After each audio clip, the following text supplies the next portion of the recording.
Sometimes when they tell you life has its way of arranging things for us, you doubt it. This time around, you don't have to doubt because the fortnight ago, it was nice breast. Now we're in the Valentine period and it's little breast as well in the French Ligue 1. And in England, and no Premier League, so Arsenal can take a chill pill in their title hunt because we have games in the FA Cup. We have key games in the Italian Serie A, including the Derby d'Italia in Spain. Real Madrid have a tough task against Sociedad, and Barcelona will be going away to take on Girona. This weekend is fully packed. And how will you forget the NPFL, the most competitive league in the world? Welcome to this edition of Premium Sports on PBO TV. My name is Boluwatitoni Shola Omoni, and I'll be your pilot for today. But before we continue the conversation, let's go on this short break. And when we come back, it will be time for the news beat.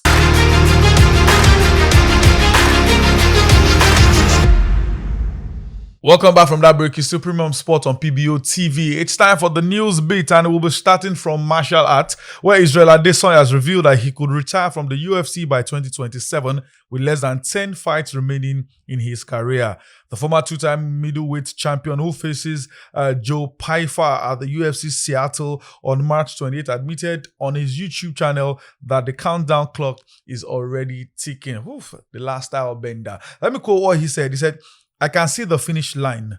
I've been seeing the finish line in the distance, but now it's closer. 2028 is going to be like, I don't know yet. I can't see it past 2027. So for those that are big fans of Israel Adesanya, make sure you enjoy him now while it lasts, because after 2027, if you get to see him again, it will definitely not be in the octagon. It could be around chilling, going for celebrity matches and the likes. Let's leave that one out and talk about tennis, where the GOAT, according to some, Novak Djokovic has confirmed that he will be pulling out from the Qatar Open due to fatigue. The news came just 10 days after he lost to world number one Carlos Alcaraz at the Australian Open. And I think it makes sense. He's doing what Roger Federer did a few years ago. When he's getting to the later end of your career as a tennis player, the wise thing to do is select games. Know the kind of matches you play, know the kind of competition. He said he wants to prioritize Grand Slams and maybe a few ATP 1000. So, wise choice for him there. But the problem is, unlike Federer, who ended up winning, I think, 1 or 2 Grand Slams that year, those two crazy boys, Yannick Sinner and Carlos Alcaraz, they don't look like slowing down. So let's see if he'll pick up that 25 that he's been chasing. Leaving that now, move on to basketball. Coach Steve Kerr has announced before the game that Steph Curry would not play at the All-Star game. Why? Because he picked up an injury and he'll be missing. That's an All-Star game everybody is looking out for. At least we know Steph Curry brings something different. All those is 3-pointers, long throws and all, but unfortunately he will be missing. And by the way, LeBron James is up for no award this year.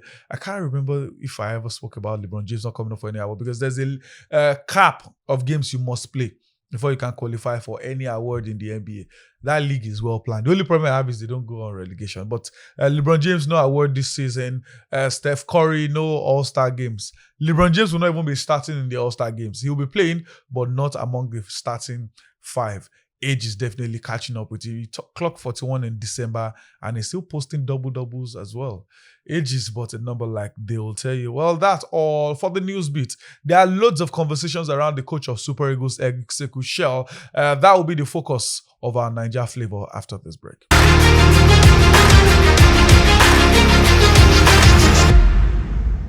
Welcome back from that break. It's still Premium Sports on PBO TV. My name still remains Boluwatitoni Shola Omoni. I'm never a solo man, so I'm never alone. I know I'm not a Liverpool fan, but I never walk alone. I'm in the studio today with the statistician, let me call him like that, with Pedro Peter. Pedro, how are you doing today? All right, I'm good, Bolu. Like I said, we'll be getting straight into the conversation of the Super Eagles coach, Exeku Shell. And there are conversations around French Ligue 1 side, Olympique Marseille wanted him. I think it was the last or one of the recent games. It was at the venue, although some said it's because of the Super Eagles player, prospective player, went to look out for and everything. And now rumors came up almost immediately that is among the shortlist to take over from Zerbi, who, whether got sacked or left the job, is shall not with them anymore. But the president of the Nigeria Football Federation, Ibrahim Musa Gusso, has dismissed claims that the Super Eagles coach Eric Shell could be lured away from the job to other African countries or anywhere. quoting him, he said, we still have a year contract with Eric, and whatever interest anyone shows to him will have to wait until the contract expires. And let me pause a bit. Alhaji Guso, I don't think you know how this works. Having a contract with him doesn't mean he can't leave. He wants to leave. It doesn't work like that. Let me continue. I said, it's not just about interest in him because he has gotten results with the Super Eagles. Even if they offer him more money, do they have the necessary materials for him to work with? We quite understand he knows working with Nigeria. He loves and enjoys working for Nigeria. And I know he believes he can achieve his dreams in Africa with us. He has so much belief in the Super Eagles. Let me start like this. Do you believe Eric Schell will finish his contract? Because the first report started with Tunisia, that they want him to lead the team to World Cup. Now the reports about Marseille and everything. But do you believe Eric Schell will run down his contract with Nigeria?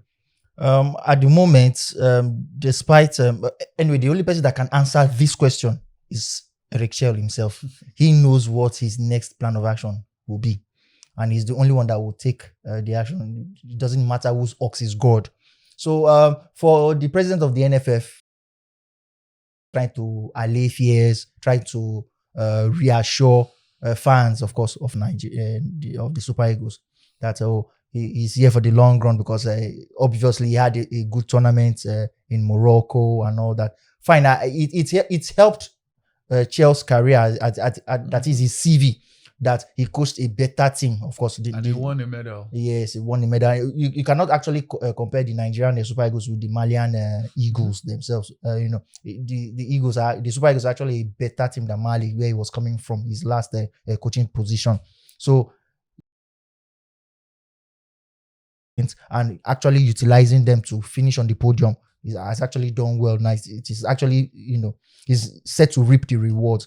Now, apart from the Tunisia coaching position, which is open because they would want him to take them to the World Cup, the Carthage Eagles, to the World Cup. Countries are funny. He led you to the World Cup because he lost out at AFCON. They sacked him.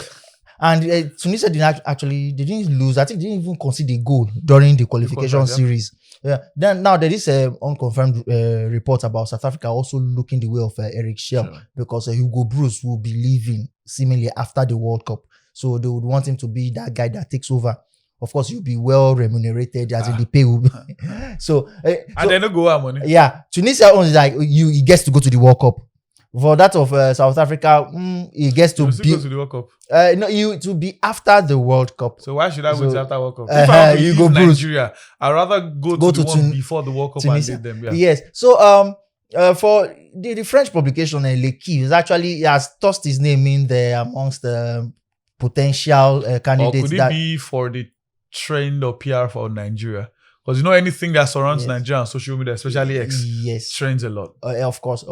So I do not think you would get the position. Get out of my head, Pedro, because I was going to ask you, do you think you get the job? He will not. Because remember I spoke recently that his dream is to coach at Real Madrid. It's funny enough, he said that thing 24 hours, the coaching position in Marseille became vacant. Now, if he gets that position, that role, and he does well, it is a step closer to that big dream. And in that way, he will not be Malian, he'll be French. Of course, he'll be French. And the French League they've had a series of black coaches of color. Let me put it like that. Over the years of recent memory, we could remember Nice with Patrick Vieira. There's currently one in the division now. Even Henry also coached there. Exactly. So coaches of color, even though they bear allegiance to France. Mm-hmm. And now, when you connect the dots, Eric Schell is more of France than Mali. This could actually, play into his hands advantageously, now if we put it like that. It would actually work out for him. So, yeah, of course, I don't think he'll be among the maybe top 3 or final 5 shortlisted candidates that Marseille would actually be looking forward to take us to the next level, help us finish the season, and let's build from there. See what I can qualify for Europe. Of course, haven't tasted the Champions League, they would want to return there because with the new format, more money for a win, more money for even a draw, except when you lose, when you don't get nothing. I think they want to have a taste of the big pie. Trust me, everybody that tastes the Champions League, you do not want to actually go. Where you want to go? Except for Antonio Conte. Yeah, that one. I don't know. I don't know. He has been condemned. I don't know. I don't know. They use voodoo. They play. Even Eric Chell spoke about it. But let's hope Chell gets to settle whatever this. The truth is, like Pedro said, it's himself. Whatever he decides to do, you may or may not like it, but he needs to make decisions for himself. Believe me, Marseille job comes whatever reason. It's one of the I would biggest. dump Super Eagles for Marseille. Of course. That's how it is. Let's leave that now and talk about the NPFL fixtures that we have for this weekend, match day 26. Rivers United will be playing on the continent, their final game against RS Berkane, and they're out of the competition, no, without any doubt. They have 4 games in hand in the NPFL, and they are joint top with Nassau United and Ikorodu City. They are definitely winning the NPFL this season. The matches we have, Barao will welcome Kun Khalifa to Kano. Rangers will play in Enugu against Wiki Tourist in Aba. It's Enyimba versus Ikorodu City. Enyimba have gone through every possible emotions, every possible results, good, bad, ugly, everything so far this season. This time they welcome joint leaders, Ikorodu City in Ilorin to be Kwara United versus Kano Pillars. I don't even know where they're playing now. Remo Stars, they play in Kene. They play in Abeokuta. They played in Ibadan. I think their last home game was in Benin. I don't know where that home game will be this weekend, but they will be hosting Abia Warriors in Ibadan. They are Damascus Stadium, now called the Lekon Salami Stadium. Shooting Stars will be playing against Warrior Wolves in Yenogwa. It's Bayelsa United versus Bendel Insurance. Academy Warriors will host Plateau United. Katsina United play at home against Nassau United in the Northern Derby. Tornadoes were supposed to play Rivers United, but that game will be postponed due to Rivers United's involvement on the continent. We hope, well, not hope to win. I don't think they'll win. But at least when they come back home, we hope they get to pick themselves up. Like I'm not promising, but hopefully one of these days we'll set up a podcast to focus on how we think we can grow the NPFL to make things work out well. But for now, we just follow the flow. That's it on the Niger flavor. When we come back, it's a weekend of FA Cup. La Liga, there are some exciting games. There's Derby d'Italia in Italy. It will be time for Eurofocus.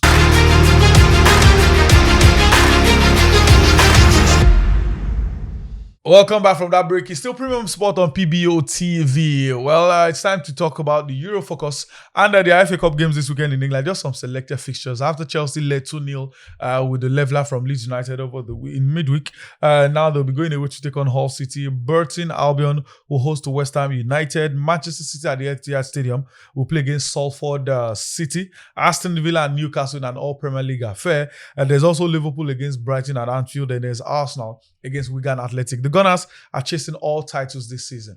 The last teams that have done it, one got a treble.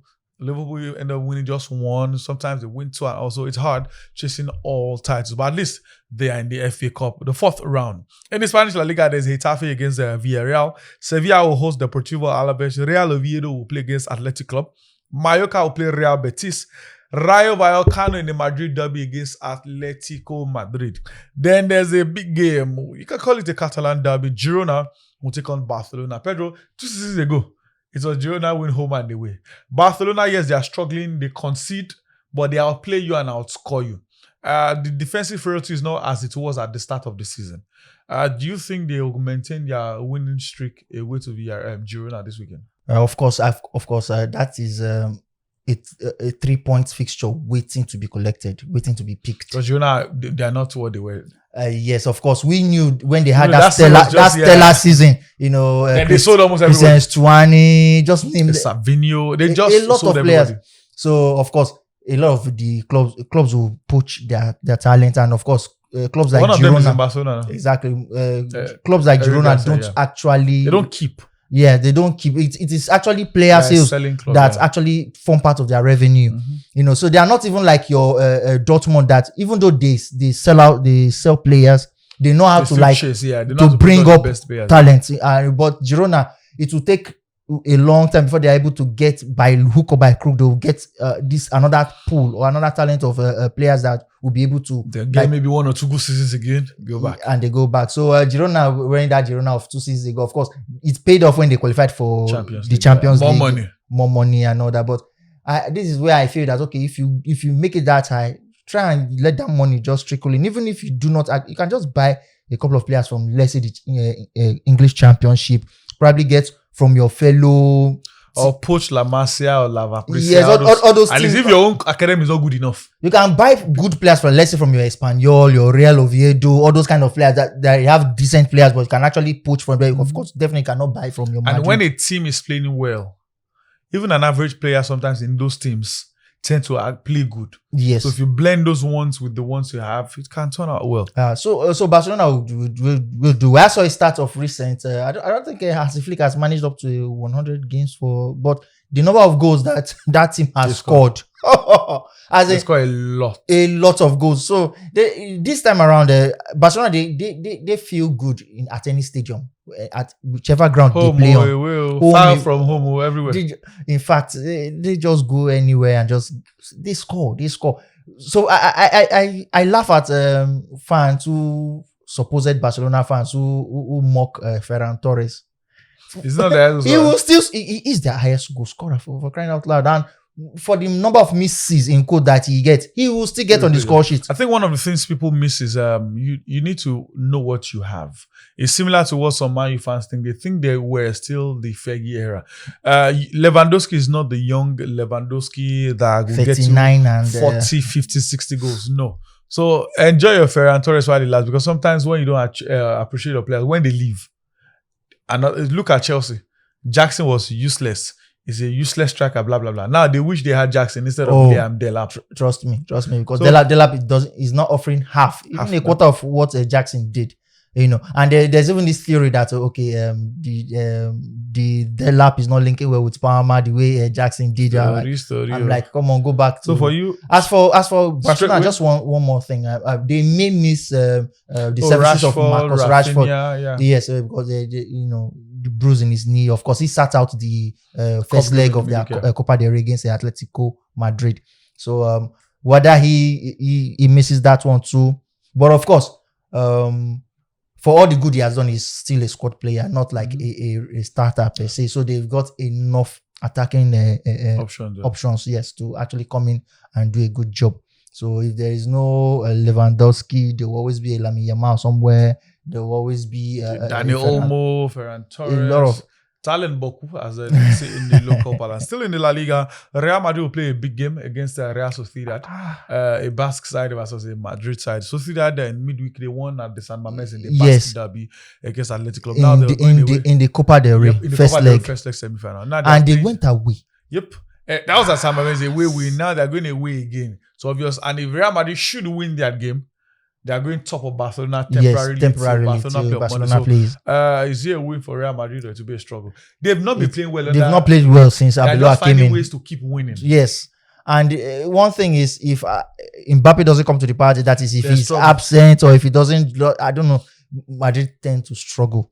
Even Vinicius should be back in that game. Yes, he should. Even the midfield too. I don't know. They've not actually linked up well. Bellingham is injured. It's supposed to be 1 month, but the reports are saying it could be even up to 2 months. So no Bellingham. Vinicius just will be back. Adagule, I struggle to see his output since Abeloa came on board. So he has not actually flourished the way he did under Xabi Alonso. So under Xabi Alonso, he was actually putting those final balls in the third and all that. So I just struggle to see where it will be a tough fixture. That's one, as in Madrid will have to find a way by hook or by crook. Probably have to play their best game under Belua to win that match. Yes, to win that fixture. Now, don't forget, there is also the small matter of the Champions League playoff with Benfica. The same Benfica, yeah. Coming through in the matter of days. So they just have to still be in the title conversation. You wouldn't want to drop points because Barcelona are definitely going to get 3 points against Girona, and they themselves are not playing in the playoff in the Champions League, so they have a more time to rest. So you failed to qualify automatically, so you have to suffer the pain of playing more games, 2 needless games, if you ask me. So now they must factor in the title the title race in La Liga and also their sights on Europe. It will be a travesty if they go in this. In fact, that will mean that they didn't even qualify for the round of 16. Yep. Because this is just a playoff to feature in the round of 16. Now, if you do not get over Benfica, trust me. If they lose that first leg, I think they should sack him before the second leg. Man, it's better to be coachless for second leg. I struggle. But for Benfica, I'm like, for all the you would have lost 2 games to Benfica. Benfica and the China. Unless they play draw. Benfica had just 3 points before that first leg. And they used Real Madrid to qualify. Is it 3 or 6 points? No, 6 points. And they used Real Madrid to qualify. They needed 4 goals and they got all 4. What actually was actually because Benfica was here and there all through the group Benfica didn't stages. start that game with the hope of qualifying. They just let's just finish our fixture there. Oh well, okay, we can. And results other places were actually in their favor because other teams too got 9 points. So only that they happened to be one of the best teams that had 9 points and had a better goal difference.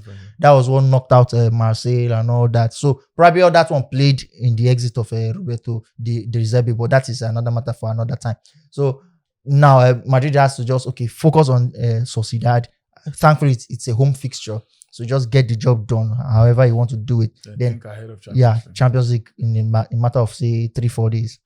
Well, that's Pedro giving you his hints on the Spanish La Liga games. Real Madrid, I'm not enjoying that. In fact, I slept off in their last La Liga game over the weekend. Let's talk about the Italian Serie A. There are 2 key top fixtures in the Serie A. There's Pisa playing at home against Milan. The game will go down tonight. Then Como will face Fiorentina. Lazio play at the Stadio Olimpico against Atalanta. That's also another good game to look out for.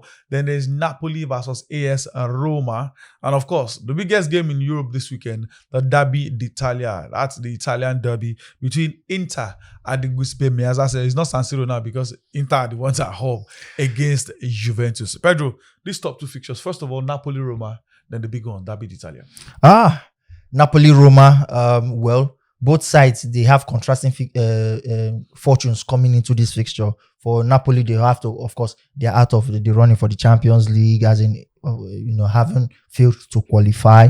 Not just that, their last fixture, though, they were lucky enough to beat Genoa 3-2, even with a man down. They had scored twice, only for Genoa to equalize. And for some crazy reason, they just managed to get that go-ahead goal for just to get that victory. Because had it been they faltered, trust me, the gap between them and Inter will just continue to widen. Now, don't forget they hold an 8-point lead over closest challengers and their neighbors, AC Milan, of course, with haven't played the game more because Milan they did not play over the weekend because of the opening ceremony for the Winter Olympics. They were supposed to be at home, but of course the Winter Olympics opening ceremony at the San Siro meant that they couldn't play and their game was deferred. So Milan, they have a game in hand. So for Roma too, Roma did good in their last fixture. They won coming into this fixture. So now it's a case of who wants it more. For the fine job that Roma has done, they briefly topped the table at some point in the early stages of the season. For all the good job they've done, they are coming up against a serial title specialist in Antonio Conte. Say all what you may about Conte when it comes to European football competitions. When it comes to domestic, the domestic front, trust me, he's one of the top heads out there. If Inter were to face Napoli today, I will still have a bit of fear in me because it will not be an easy fixture. But Napoli, they are the home team playing at the Stadio Diego Armando Maradona. I see them just, getting something from this fixture. If the only team I feel on current form that may destabilize Napoli a bit would be Como because of just this way they play. And Roma, they have a good enough defense, so it's just getting the goals has been a bit of a problem. As for Napoli, they have both. They could get the goals. If it's not Rasmus Højlund, it will be Sean McTominay, to be Lukaku. Yeah, Lukaku, of course. Lukaku actually missed the penalty. He missed the penalty in midweek. Because they lost out in the Italian Cup. To Como, by the way. So they want to actually resume their chase for domestic glory, of course. So I see Napoli just about getting the 3 points. It will be a tough fixture, but they will still get the job done over Roma. As for the big boys, the Italian derby, Inter versus Juventus. Now you may say Inter are actually on a winning I think 11 game winning streak. They've not lost and all that. It's all good, sounds good to the ear and everything. However, one thing must be said. In fact, it has to be said by me because Inter Milan have failed to deliver when it comes to the big fixtures this season. That has just been the Achilles heel all campaign ever since Christian Kivu came on board as manager. Inter Milan have failed to win any of their big fixtures.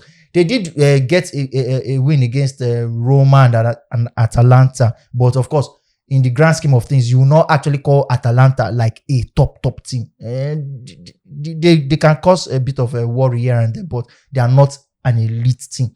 So you cannot say, okay, a team that has, this in quotes, the other big sisters, because they used to call them 7 big sisters. When you call Inter, you call AC, Juve, Napoli, Roma.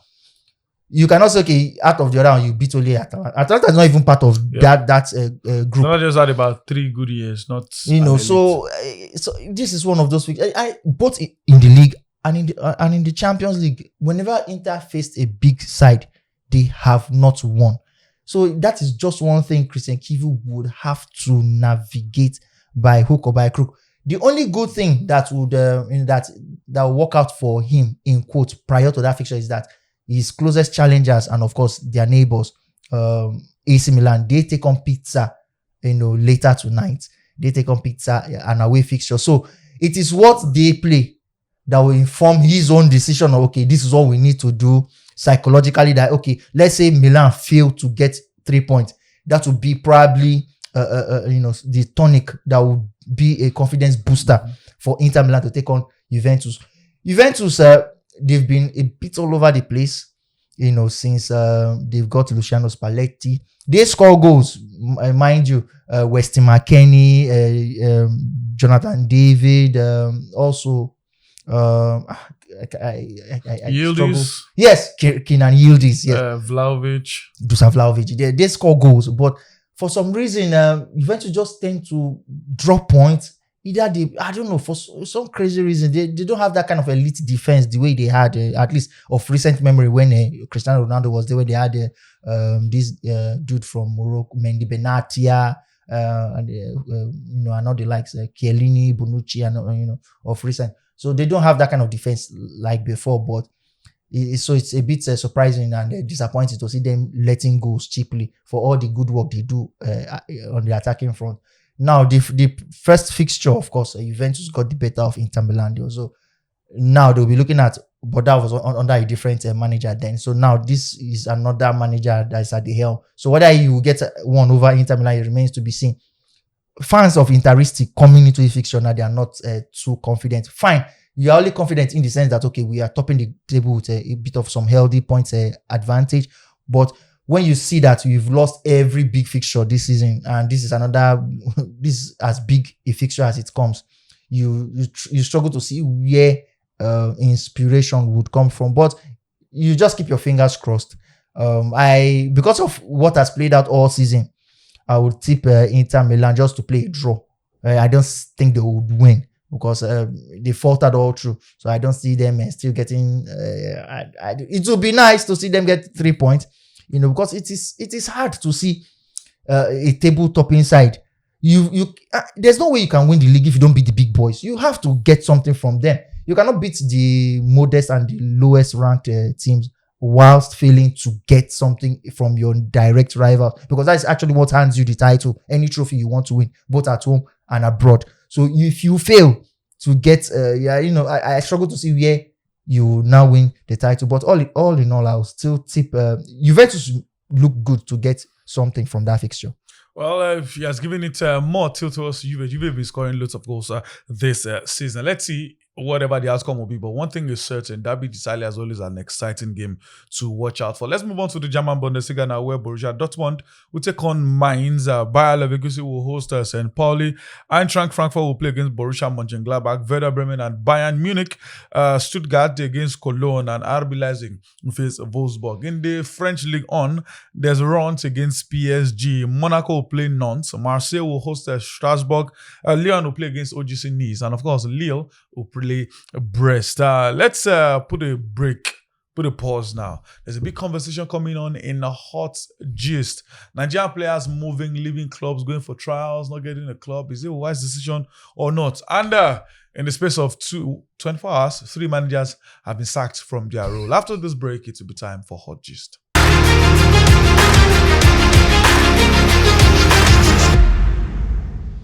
Welcome back from that break. It's the final lap of our show today, Premium Sport on PBO TV. Well, we're going to be discussing two major things: the coaches that have been sacked. One of them I thought should have been sacked 10 years ago. I don't know why they delayed till now.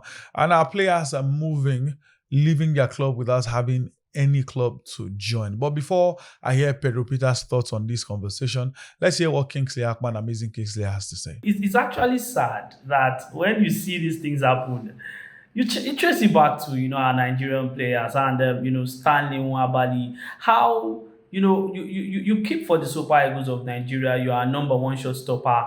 No matter what Maduka Okoye has done in the last 1 year or 2 years, the jury is still out. Some persons believe he should be number one for the Super Eagles of Nigeria. But meanwhile, it's Stanley Nwabali. At some point, we thought, oh, he's injured. He might not go to the AFCON, blah, blah, blah.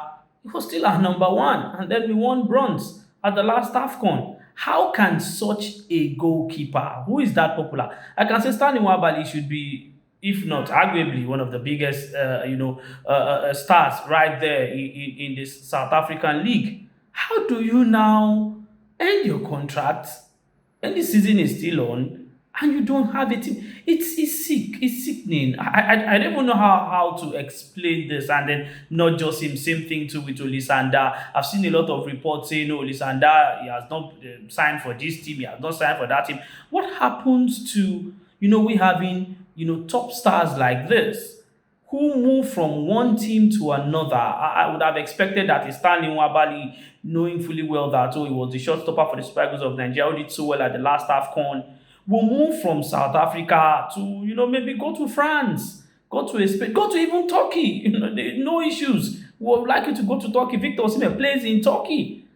Wilfred Ndidi plays in Turkey. That's the captain of the team. The captain and the assistant captain, they both play in Turkey. Go play in Turkey. But no club and all. It's just sad. It's just sad. And this says a lot about, what we have been clamoring for the past few years, that Super Eagles players, professional footballers ought to have, management, proper management, a proper maybe PR team, a proper media team that will put out, statements, help you with information, help you, to help work on the image of that particular player. A lot of players that you see from other countries that don't, that they move for big money, it's not as if they are better than our own players, but it is PR. It's proper PR. Because there's a way you brand the footballer, there's a way you brand the goalkeeper. People will pay top money for it. People will pay top dollars, top pounds, top euros for him. It's not all these things that we do a lot of times.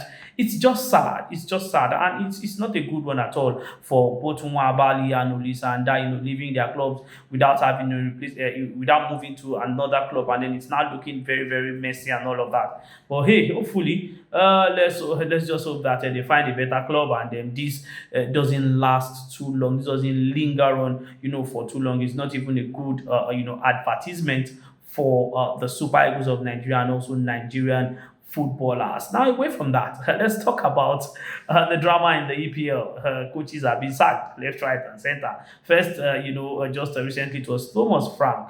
I'm not surprised. I was waiting. It was not a case of if it will happen. It was a case of when will it happen. We all knew that Thomas Frank would be sacked if he did not start stringing results together. And you don't lose at home to a Newcastle team who are also very, very poor and ridiculous. Newcastle started that match, at Spurs without a recognized striker. Nick Votemada was on the bench. Yohan Wissa was on the bench. They played Anthony Gordon up top. And Elanga, Harvey Barnes, and you still lost Spurs. Yes, some persons might argue that injuries have not been fair to Thomas Frank.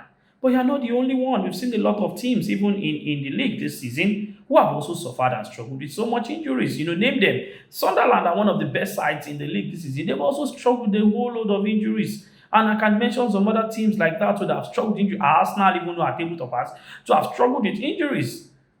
Man City to have had their own fair share. Manchester United, Liverpool.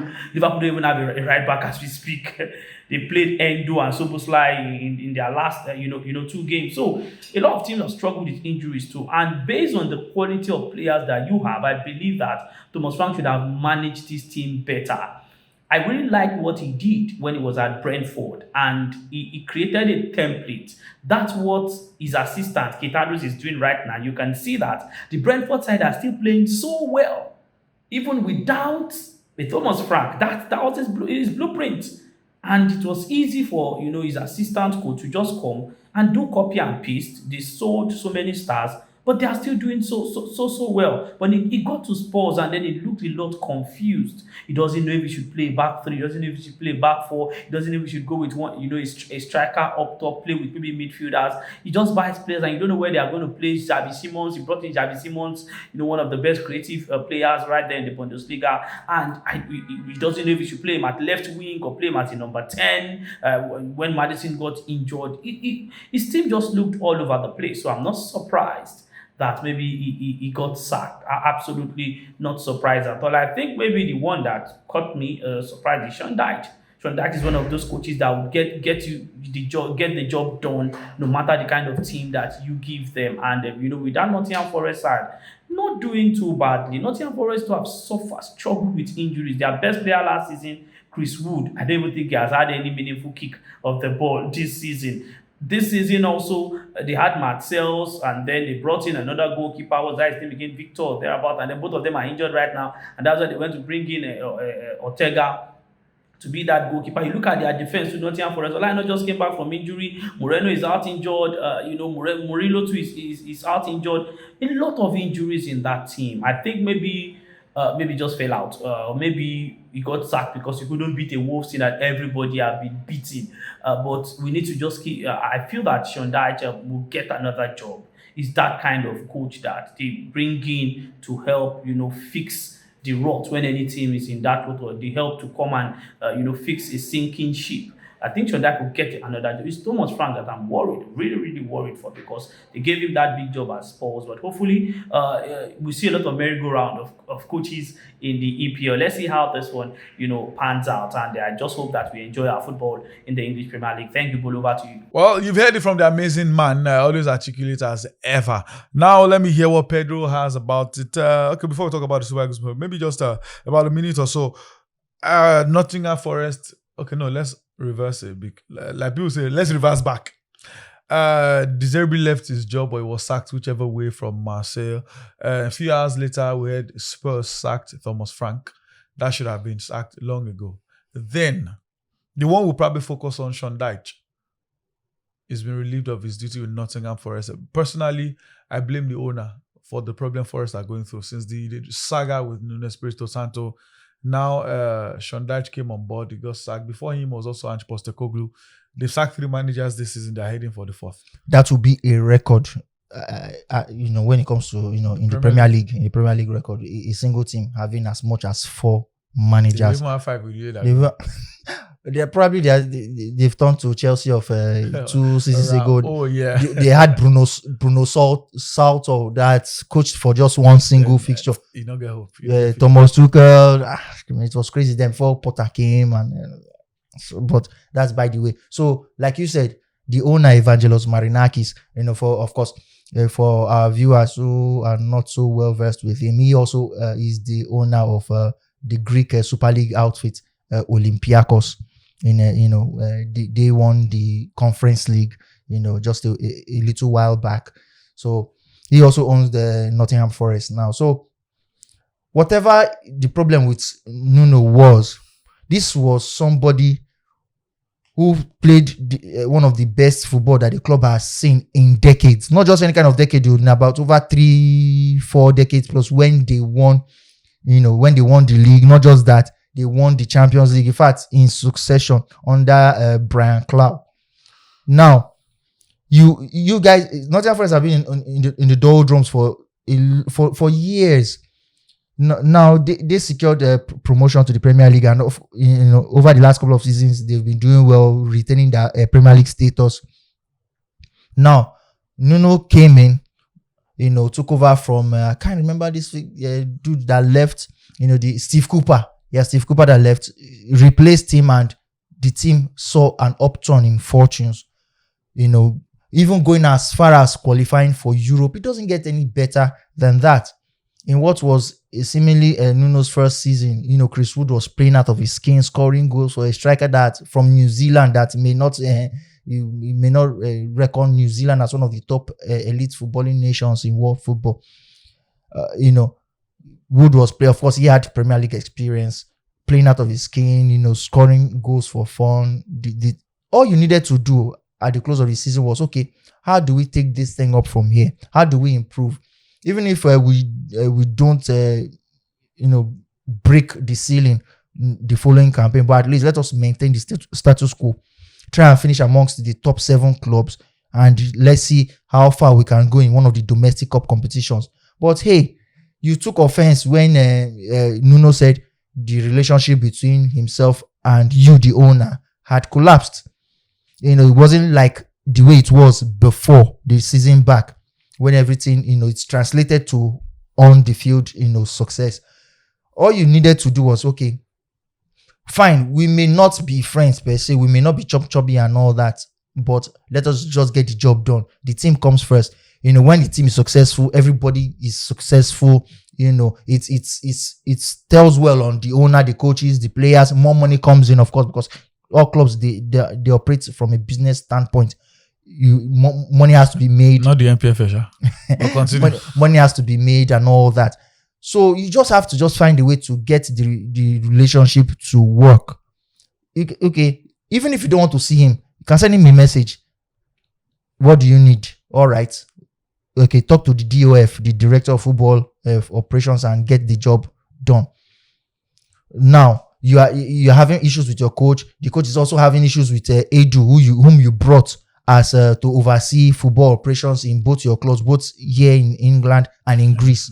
So tell me, okay, in just a matter of matches, a handful of matches, Nuno was gone. You brought in Postecoglou. That one did not even win any single fixture. It was just lose. He did not lose any. He did not win any single fixture. He was in charge for just 8 matches. Didn't even do it himself. And he lost about 4-5 of those fixtures, with the rest being draws. Now you came and brought in Sean Dyche. I felt bringing Sean Dyche was a polar opposite from Nuno Espirito Santo. Santo was like, okay, he was efficient, keep things tight, and a counter-attacking football. That has always been his style of play. You can check that in Spurs. You can also check that at Wolves. And all these places with Wolves, he took them to Europe. They also got to the quarterfinals of the Europa League. Quarterfinals for Wolves. Now, you now brought Sean Dyche, whose mentality, all he knows is how to avoid relegation. Just shy be in 17th position. Shy don't let 18, 19, 20 meet you. He's an expert at that. Burnley and I think Everton at some point. Now, you brought that kind of... What do you think would happen to your team? Players that have been conditioned, and the likes, that have been conditioned to like, okay, we play this kind of way. Now, they are now like, okay, always like chasing shadows, back foot. Okay, we should just try not to concede. We should not lose when we go away from home, and when we play at home, we will try and... So, definitely... Sean Dyche was just like a mirror of Steve Cooper. You will not try and avoid relegation. But now, he has seen what the team could do with investment and all that. He could see that, this team can actually punch above its weight, can also play in Europe. So he's not expecting the new guy to also take them to Europe whilst playing. It takes time to grow. Yes, it takes a lot of time, and you cannot do this having changed 3 managers in the season. Not 3 different ideologies in one particular campaign. So what do you want to do? What do you want to do now? You are in the market now for a 4th manager. Now, I'm not surprised that the partnership with Sean Dyche has ended the way it did. So, but I just didn't think that it will end in this season. I felt Dyche will see out the season, and they'll probably take stock before giving him the boot. But this is the way it is. For Nottingham Forest, they should just watch it, because West Ham may just ride on this good form that they are in and just West Ham are unbeaten in about 5 or 6. Yes, and funny enough, Nuno Espirito Santo is the man in charge now. They've not lost in the last 3-4 fixtures, and now if they ride on that momentum, he could just see them get a surge in fortunes, and they would upturn and upsurge Forest. They will just overtake them. And trust me, if West Ham they do that, now that they've gotten the To be poetic justice for no. Thank you. Now that they've gotten this saga out of the way, I'm trying to recall his name. The guy that had the betting scandal thing. Oh, Paqueta, yes. Now that saga is like done and dusted now, and there's no news around him now that will affect the club. It's just from here on, just to aim for safety. So now I feel that they are better primed. Thankfully they are well over 10 games remaining, and they will just do enough to just pick out the much needed safety ticket. If Forest goes down, if they do go down, trust me, all the players that they even bought one from Napoli, Lobotka. I think that was some Lorenzo Luca rather, just in January here, for big money. All that one now, you go and play championship football, 46 games, so 23 home, 23 away. So that's just what when you fail to understand how football works. This is not like Greece now, where you have only 2 or 3 big teams. In the Premier League, because of the nature of funds being spread quite evenly amongst all the 20 competing teams, everybody finds a way to be competitive. You can actually poach some of the best players or decent players from other divisions, from other leagues, and from other clubs, and also bring bright minds when it comes to coaches. Now there's talk that according to the Athletic, that they may be looking at Vitor Pereira. Pereira was the one that was brought in to save Wolves, just last season. He did that, only that at the start of the season, it didn't work out well, and he was fired. So let's see whether for firing and hiring. So Vitor Pereira, maybe he comes in, and let's see whether he will steer the club to safety. So all that, May is just around the corner. We are in let's say mid-February. Let's see what pans out from the head of Evangelos Marinakis, because trust me, it's like he gets up from bed, wakes up from bed, and just whatever he wants, he just, okay, I'll do this, I'll do that. So but whatever the club suffers, it is down to him and his decisions. Well, at the end of the day, it's about business, and even if you make the wrong choices, you have to live with that choice of yours. Let's move on to our final conversation for today. Now, it's about I think about a week ago, Super Eagles' first choice goalkeeper Stanley Wabali left his club, Chippa United. And I said to myself, for him to leave, his contract was supposed to end this summer. That probably has an agreement with another club here and there. But boom, there's no agreement with anybody. He said he's open to calls, either local or international, blah, blah, blah. Then afterwards, it was Olisanda, Super Eagles defender, who left his role. According to the report, he left because he lost his starting position in the team. Then a report said he's joining Al Shamwa in Libya. Then his dad came out. I think his dad is representing. He said, no, it's a fake news. He's not joining any Libyan club, blah, blah, blah. Until another report came out in the course of the week that he's going to more like a trial in a South African team. How do you, a top team player, a national team player, going on the trial? Pedro, it's just a straight thing to you now. Is it their agents that are not doing their job, or it's the players that are arrogant, or what exactly is the problem? Because we all celebrated Ademola Lookman joining Atletico Madrid. That's the biggest Nigerian move ever since Mikel to Chelsea. Oh yes. No, since then, some will say Iwobi didn't move to Arsenal. He grew from the Arsenal Academy. Exactly. So in terms of transfer, this is Nigeria's biggest transfer. Yes, since the Mikel to Chelsea. For a team, for a country that claims to be one of the giants of Africa. So why and how are our players making wrong transfer? If we sit to discuss transfer for Nigerian players, you will be a king somewhere. You come to, I want to play for England. You go to relegation, but what is the major problem? Is it the players themselves or their agents? Of course, it is the players actually, their own biggest problems. Then of course, we've known this for a fact over the years, for many years, that all our players, I won't say most or a large part, all our players, they do not have good representatives. They don't. When you see other players, their peers, even from other African countries, changing agencies and moving to top guys that will actually handle their future, their careers. You see our own is either their brother-in-law is doing it, so he's forming a agent. Now okay, there's no problem if they do that. You could find plenty examples in South America, even in Europe, in just a bit. But you still see that professionalism when they do it. When they do it, and you still see that these guys, they know the workings. Like the mom of Adrian Rabiot, his mother is his representative, and Mbappe. Yes, and they know the work, they know the job. Neymar's dad. Exactly, and they know the job. So, but our own is just like, okay, what is it? What did they collect before? Okay, 10,000. Okay, 5,000. Okay, 18,000. Okay, how the tax be? Okay, now only 500 with the paper. Okay, I'm not taking this one good now. I don't know what they think, career-wise, and even those so-called financial moves that they are making. It is only for just that moment, because after a year or two, they even leave that same team and they just fade into obscurity. That is just how it just goes for them. Now, okay, let's talk the matters at hand.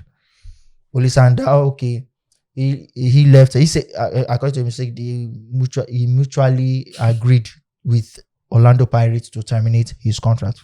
Fine, it happens, I go sit down the chop my money. Now, okay, only for you to now sit. Now, reports came out that he was in Libya. Now, the Libya news was like, okay, he didn't actually sign with the Libyan team and all that. I'm like, why would you even go to Libya, safe? A country that is divided, that has two different administrations. That is just what it is, because they don't have a central government. One side has one. So it now differs on where you are living now, whether you be governed by these people or governed by the other one. But that is not even our business now.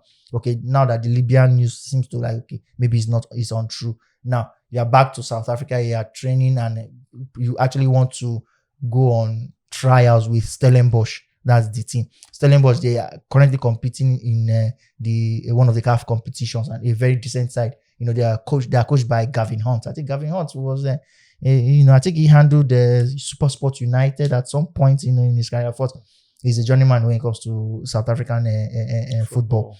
So under Gavin Hunt, Stellenbosch have been really, really good. So in that, he's just trying to see if he can secure his future by getting the club to sign him and all that. Of course, it will be a good addition to him to the side.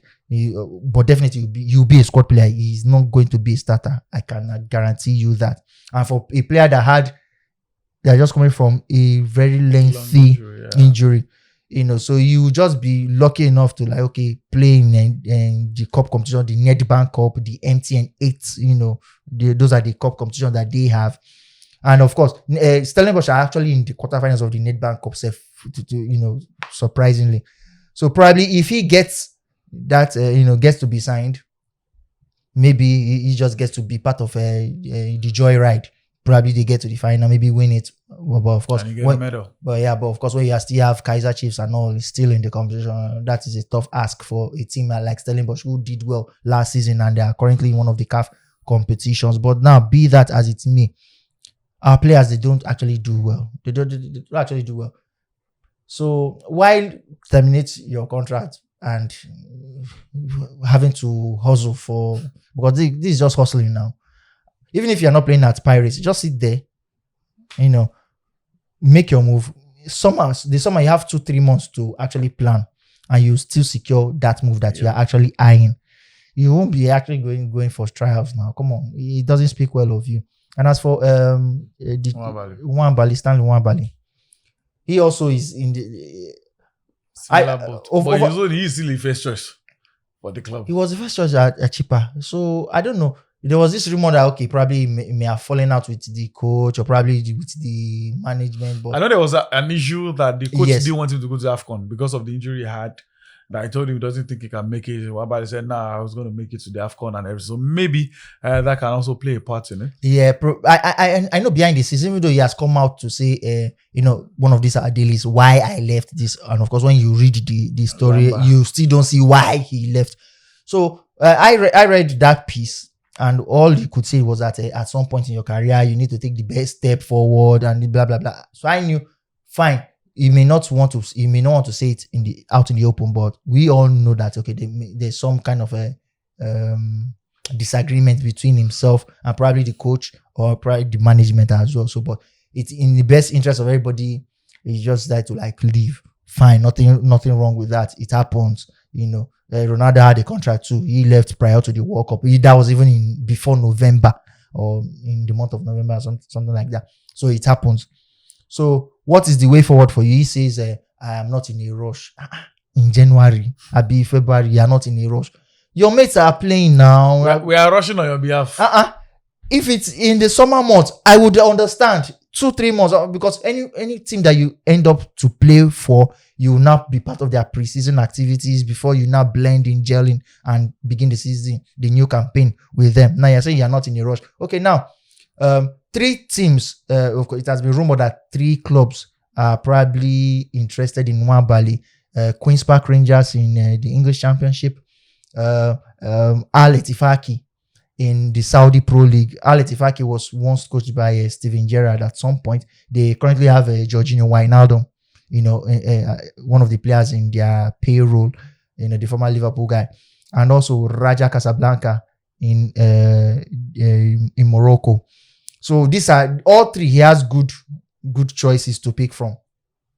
For Queen's Park Rangers, he will get enough competition. So, but our top keeper playing in that, we want to see you more. Of course, we watch the championship, but of course, we want you to feature in the top leagues, and all that. But when it comes to the pay package, now I feel the one, of course, Saudi will pay him more. Then even Morocco will pay him more than Queen's Park Rangers. Queen's Park Rangers will not give him what it is he wants, or whatever pay package the other 2 would give him. As for Raja Casablanca, of course, they are one of the top dogs in the Moroccan division, always battling with Wydad and also Berkane as well. So they will always fight for the domestic title, one of the cups, and of course they are an ever-present team. In when it comes to CAF competitions, either the CAF Champions League or the CAF Confederations Cup. So he will not be spoiled for choice. Although if he goes to Al Ettifaqi, it's just money. They will not win the league because you have like 4 big teams now. Al Nassr, Al Hilal, Al Ittihad, and now that money now is even coming to Al Qadsiya and the Neom, the team that just gained promotion, and they've been doing well. I think they have Lacazette or something. So you see that Al Ettifaqi, they are not part of that. And there's also Al Ahly that has Ivan Toney. So you are not going to win the league there. So, but maybe you may just qualify for the AFC Champions League, because they have 2 types, the Elite and the Champions League 2. So probably you may just rear your head and just see yourself qualifying once a while in continental football. But Asian continental football is not like other subcontinents like the CAF, Europe, even South America. Theirs is stronger than, you won't compare your Daegu, your Ulsan from Korea and all that. They are good in themselves in there, but you cannot measure. Yeah. So that's just it. So our players, they just have. I don't think we've talked about this in many a time, but I don't think these players, these guys would still. They will just do what they want to do. In as much as it's money, you convert it. Oh, it's nearly 1.4. $1 is 1.4 plus. Okay. You just okay. Yeah. You don't reach 1 billion. You don't reach 2 billion, something like that. And okay, let's go for it. So, but. That is why if they just need to learn from the template from of Ademola Lookman. He had the opportunity to go to Saudi Arabia, and his agent did a lovely job. Getting him. He's 28 or 29 now. Getting he doesn't get any better than that. Like the one Mr. Passion. His passion could only get him to. Turkey. So you know who. Well, I hope we hear the advice Pedro has given. He's not castigating or anything. What he's doing is just giving you what he thinks is the best solution and advice for our players. And I agree with most of the things he said. If you are already a national team player, trial shouldn't be what you should be going for.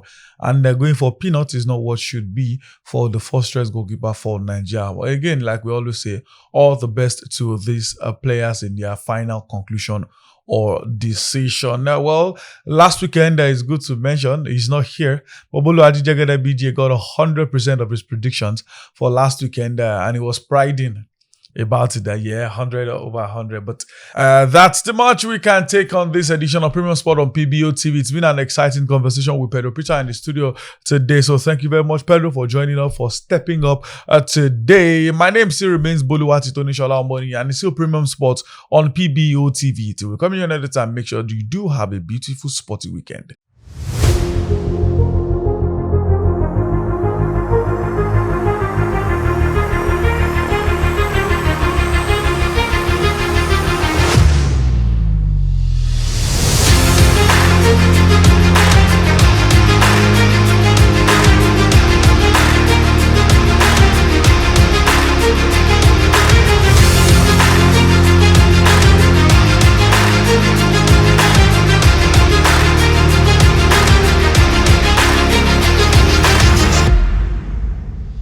Premium Box Office TV.